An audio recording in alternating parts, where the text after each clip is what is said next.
Σε ένα παραλίμνη που μεγάλωνε με πείσμα και όνειρα, στις 20 Φεβρουαρίου 1936 γεννιέται ο Φιλαθλητικός Σύλλογος Ηρακλής, ένας πυρήνας νεολαίας με δράση στον αθλητισμό αλλά και στον πολιτισμό. Την ίδια εποχή, δίπλα του, υπήρχε ένας άλλος δυνατός πόλος της κοινότητας, το αναγνωστήριο «Η Αγάπη του Λαού», πιο κοινωνικό και πνευματικό σωματείο με διαφορετική ιδεολογική αφετηρία και τρόπο έκφρασης. Κι όμως, πάνω από τις διαφορές υπήρχε κάτι μεγαλύτερο, η ανάγκη να ενωθεί η δύναμη του τόπου, να μη σκορπίζει, να χτίζει. Έτσι, στις 2 Απριλίου 1944, οι δύο δρόμοι γίνονται ένας, ο Ηρακλής και η Αγάπη του Λαού.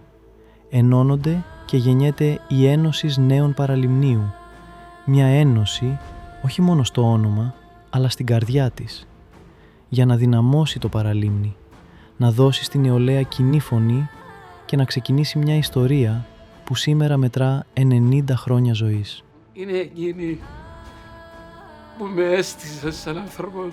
Για μένα η Ένωση είναι η ζωή μου. Είναι ένωση, είναι παραλίμνη.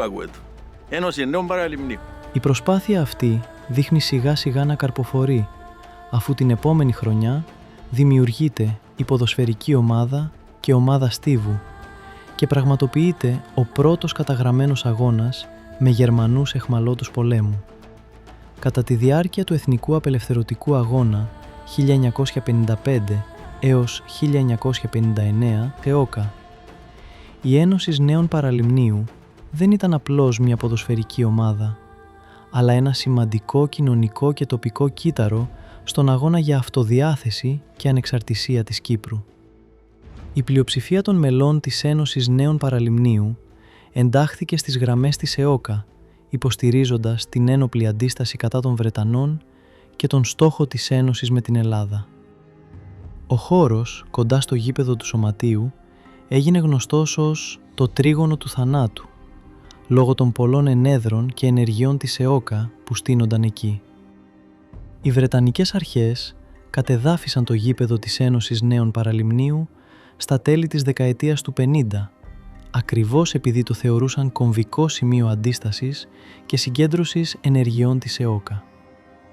Αργότερα, οι ίδιοι οι Βρετανοί συνέβαλαν μέρος των χρημάτων, περίπου 950 λίρες, για την ανακατασκευή του γηπέδου μετά το τέλος του αγώνα, επιδιώκοντας να αποκαταστήσουν την τάξη στην περιοχή. Στις αρχές της δεκαετίας του 60, η Ένωση Νέων Παραλιμνίου ζητά να κάνει το επόμενο βήμα. Το 1961 καταθέτει αίτηση για ένταξη στη δεύτερη κατηγορία της ΚΟΠ, όμως η απάντηση είναι αρνητική. Η απόρριψη δεν τη λυγίζει, την πεισμώνει. Το 1962 πρωτοστατεί στη δημιουργία της ΕΑΠΟ, διεκδικώντας ισότητα και δικαίωμα συμμετοχής για τα σωματεία που έμεναν εκτός. Και τελικά, το 1965, μετά από αλλαγές στους κανονισμούς, η πόρτα ανοίγει. Η Ένωση Νέων Παραλιμνίου γίνεται δεκτή στην ΚΟΠ και δικαιώνεται για έναν αγώνα που κράτησε χρόνια. Η ιστορία ξεκινά. Για πρώτη φορά η ομάδα μας αγωνίστηκε στα πρωταθλήματα της ΚΟΠ το 1966 και συγκεκριμένα στον Όμιλο Λευκωσίας Λάρνακας και Αμοχώστου. Ο πρώτος αγώνας της ομάδας μας στην ΚΟΠ ήταν εδώ στο Παραλίμνη με τον Ορφέα Λευκωσίας. Τελικό αποτέλεσμα 2-2 με σκόρερ τους Αδάμων Λοΐζου και Φλουρί Χατζηγεωργίου. Η ομάδα μας έπαιξε στην Β' κατηγορία μέχρι την περίοδο 68-69, κατά την οποία στέφεται πρωταθλήτρια στο ενιαίο πλέον πρωτάθλημα Β' κατηγορίας. Το 1971 η Ένωση αλλάζει εικόνα και μαζί της αλλάζει για πάντα η ταυτότητά της.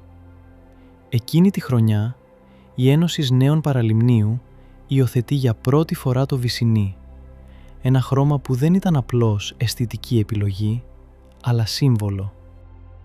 Οι φανέλες της West Ham United, δωρεά του θρυλικού Bobby Moore, φτάνουν στο Παραλίμνη και ντύνουν την Ένωση με νέα περηφάνεια. Από εκείνη τη στιγμή, το Βυσσινί δεν είναι απλώς χρώμα. Γίνεται ιστορία, χαρακτήρας και τρόπος να ξεχωρίζει η Ένωση Νέων Παραλιμνίου μέσα στο κυπριακό ποδόσφαιρο. Ταυτίσαμε την αλλαγή με το ότι φορούσαμε τα χρώματα της West Ham, η οποία τότε στο αγγλικό ποδόσφαιρο ήταν μια πολύ καλή ομάδα και νιώσαμε έτσι περηφάνεια γιατί είχαμε τα ίδια χρώματα με την West Ham.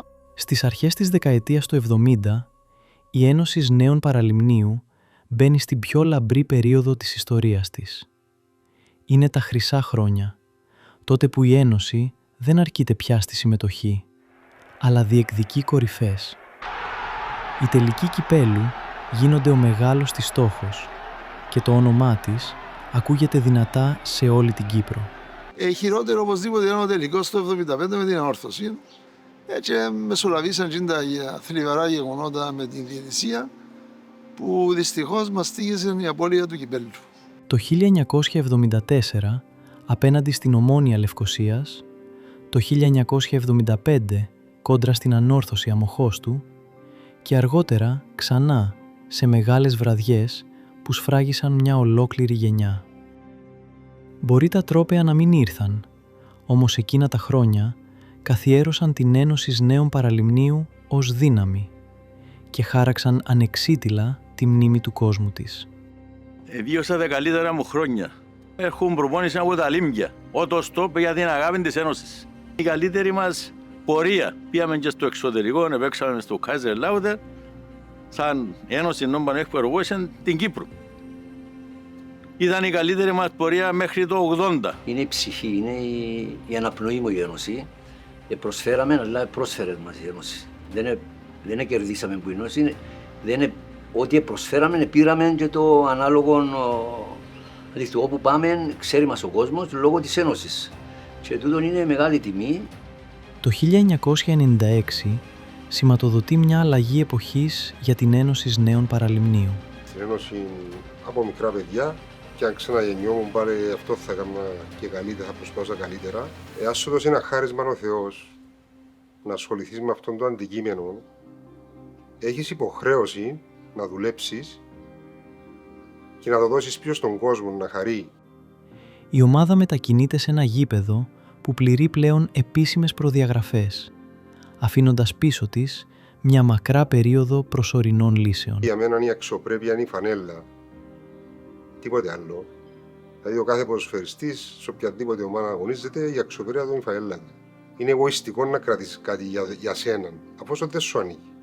Η νέα αυτή βάση δεν φέρνει μόνο σταθερότητα. Ανοίγει τον δρόμο για κάτι εξίσου σημαντικό. Την ανάδειξη ποδοσφαιριστών.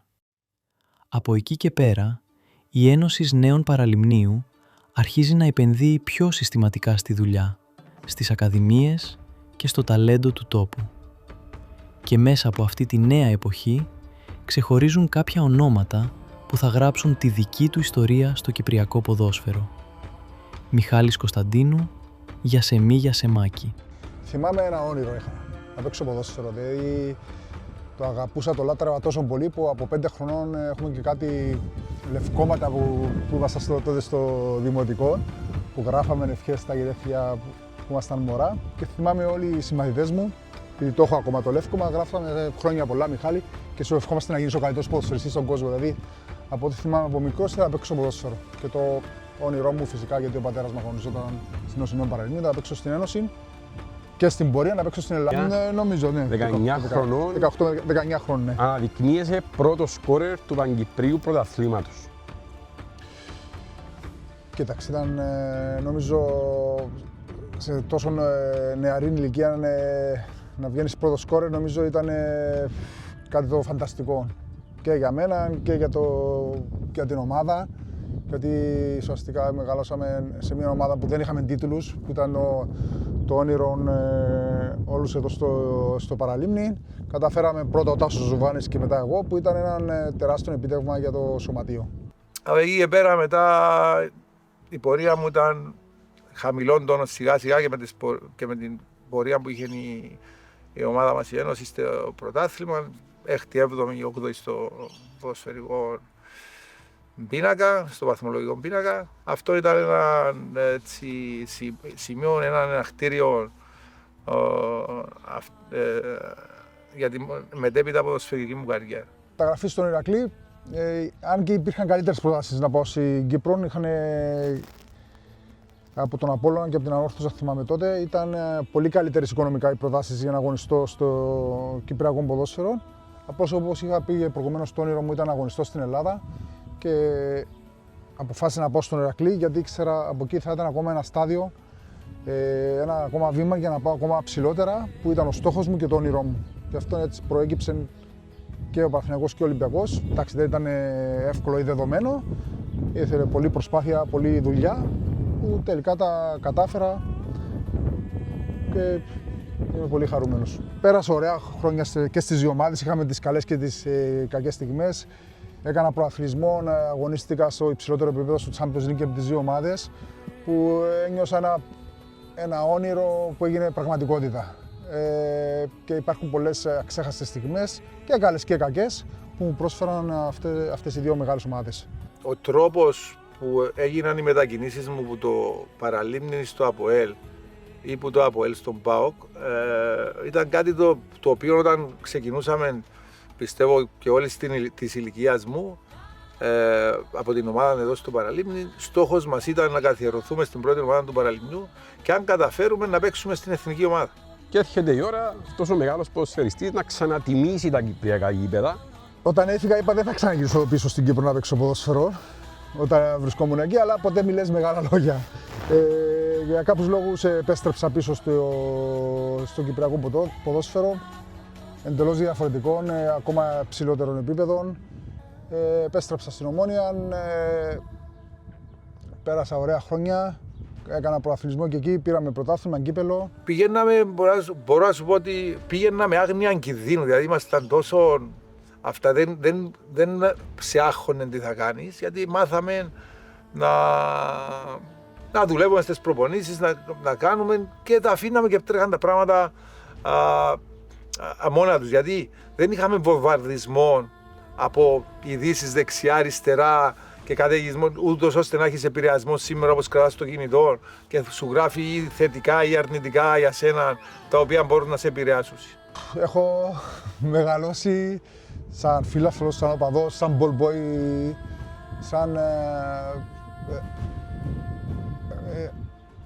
οπαδός αυτής της ομάδας. Μου έχει προσφέρει πάρα πολλά πράγματα. Θα θυμηθούμε την δεκαετία του 90 που ήμουν 12, 13, 14 χρονών. Πραγματικά είχαμε πάρα πολύ καλές εγκαταστάσεις για την τότε εποχή, για το ερασιτεχνικό πρωτάθλημα της Κύπρου του ποδοσφαίρου. Μας προσφέραν όλα τα πάντα. Είχαμε καταπληκτικούς προπονητές και ανθρώπους που μας αγαπούσαν, μας έναν τις αρχές του ποδοσφαίρου, τις συμπεριφορές, και οφείλω πάρα πολλά πράγματα, γιατί είναι η ομάδα που μου έδωσε τη δυνατότητα να κάνω το όνειρο μου πραγματικότητα. Και χωρίς την Νέο Παραλιμνίου δεν θα έκανα αυτή την καριέρα που συζητήσαμε πριν. Άρα για μένα είναι τα πάντα. Τα πάντα, γιατί μου πρόσφερε, μου έδωσε τις βάσεις για τη μετάπειτα πορεία μου στο ποδόσφαιρο. Το πρώτο μου επίσημο γκολ στην Ένωση, στην πρώτη κατηγορία, να είσαι μαθητής και να πετυχαίνεις γκολ στα τελευταία λεπτά και να κερδίσεις 2-1 και να πηγαίνεις την επόμενη μέρα στο σχολείο, νομίζω είναι το πιο ωραίο συναίσθημα σε μια ηλικία 16 χρονών. Και το τελευταίο γκολ ήταν το γκολ που βγήκα πρώτο σκόρερ. Αν ήθελα να διαλέξω, νομίζω θα διάλεγα το πρώτο γκολ. Το πρώτο γκολ που πέτυχα σε ηλικία 16 χρόνια. Με το γύρισμα του αιώνα, η Ένωση Νέων Παραλιμνίου μπαίνει σε μια μακρά και απαιτητική 25χρονη ετία. Είναι χρόνια εναλλαγών, με χαρές και απογοητεύσεις. Σαν ποδοσφαιριστής ήταν ο χαμός του αδερφού. Ήταν μια πάρα πολλά δύσκολη στιγμή για μένα και για την ομάδα μας. Εντάξει, έφυγε απρόσμενα, όμως είναι εδώ συνεχώς.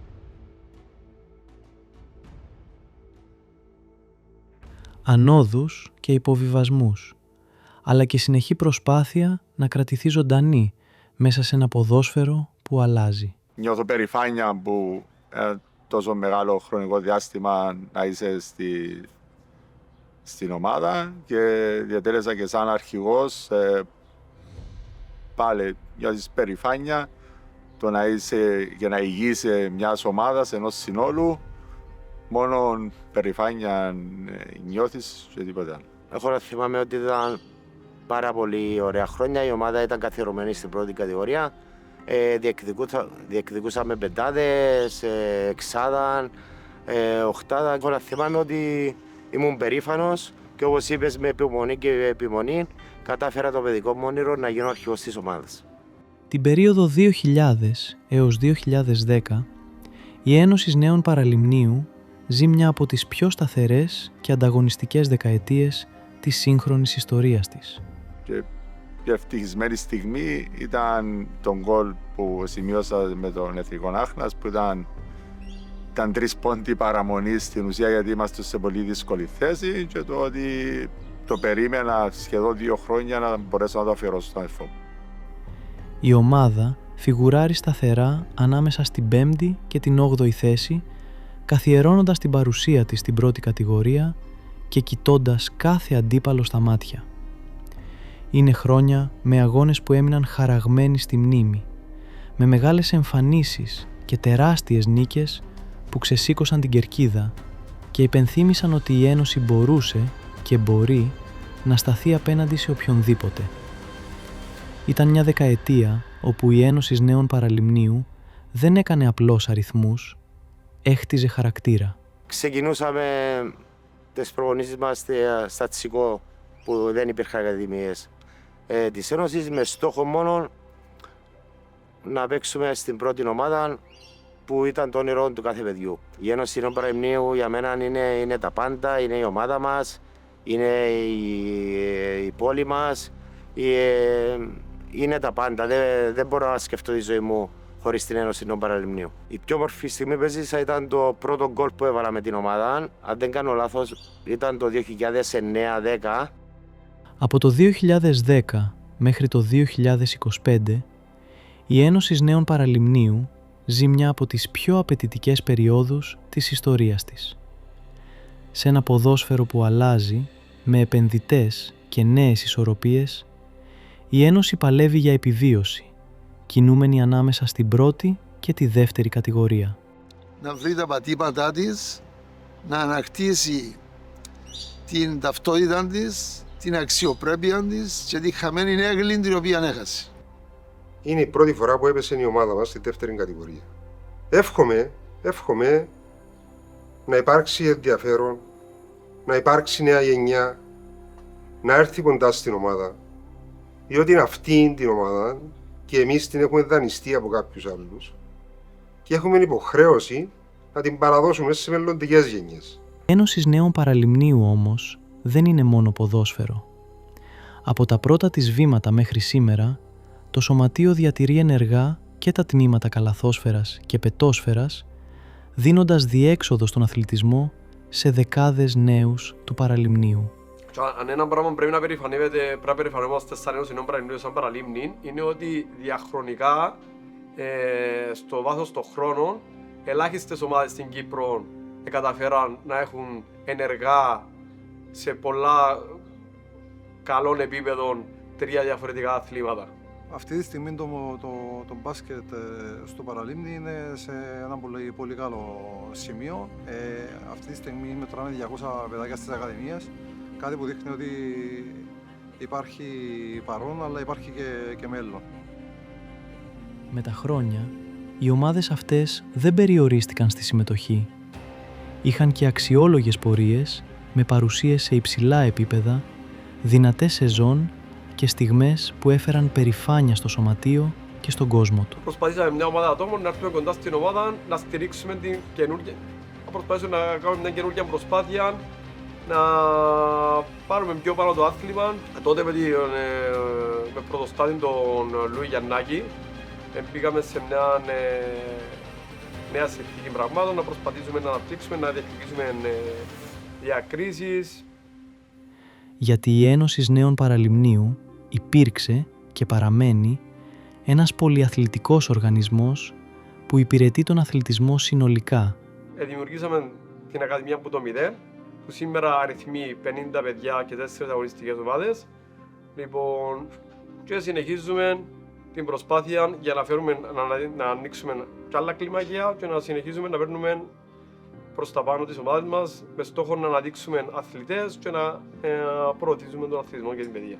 Ο κόσμος έχει αγκαλιάσει την προσπάθεια. Θεωρώ ότι τα επόμενα χρόνια θα είναι ακόμα πιο πετυχημένα και ο μακροπρόθεσμος στόχος που έχουμε θέσει σαν διοίκηση είναι να κάνουμε την ομάδα σε κάποιο σημείο στο προσεχές μέλλον να μπορεί να διεκδικεί με αξιώσεις τίτλους.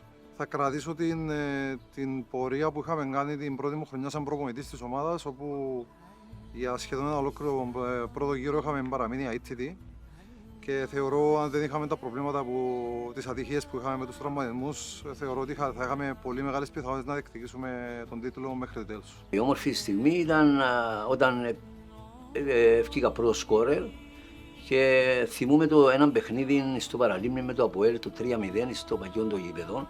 Κερδίσαμε τους 3-0 και την επομένη έφευγα για Γαλλία. Όταν είσαι ο Φαρίμενος Μοτσορκέστος το 117, έσουταρα ένα σούτ που γίνα από τα μακριά μου, δόξα με αυτόν και έκλειψε το κάθετο δοκάρι και ξέγιαν έξω και σφύρισε τη λήξη του αγώνα. Μπορούσε να ήταν γκολ και κύπελλο. Το 1972 είχαμε μια πάρα πολύ καλή ομάδα. Ήταν ο πρώτος χρόνος του Μπλούσκαλ, του προπονητή, ο οποίος μεταμόρφωσε την ομάδα του Παραλιμνίου και είχαμε έναν αγώνα εναντίον της Ομόνοιας στο παλιό το γήπεδο, την οποία κερδίσαμε 4-1. Σε εκείνο το παιχνίδι είχα μια φανταστική απόδοση.